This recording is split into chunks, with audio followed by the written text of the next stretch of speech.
I found a blooded meat cleaver in my basement. I was recently cleaning out my grandparents' house. They had passed away a few months ago, and the house had just been sitting there. It was filled with their belongings, and it was quite overwhelming to go through all of it. I was going through my grandfather's tools in the basement, and I saw something that made me stop in my tracks. It was an old, worn leather tool belt. My grandfather had used this tool belt when he was younger, when he was still a strong, capable man.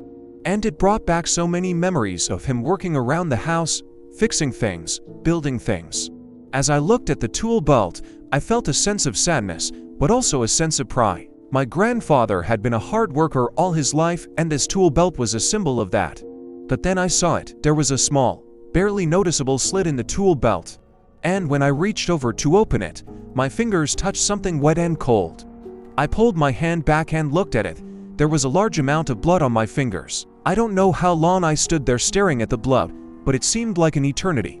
Finally, I forced myself to look away and focus on my breathing. I needed to calm down.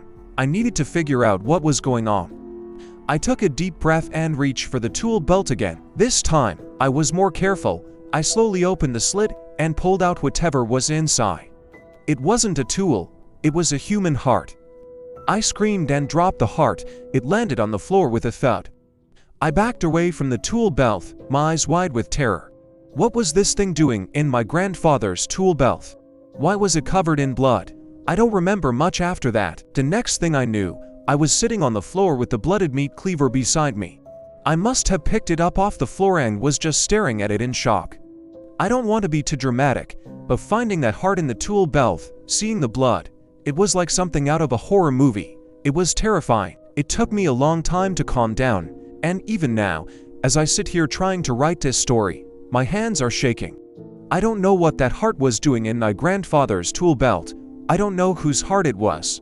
But I do know that I never want to find another bloody meat cleaver in my life.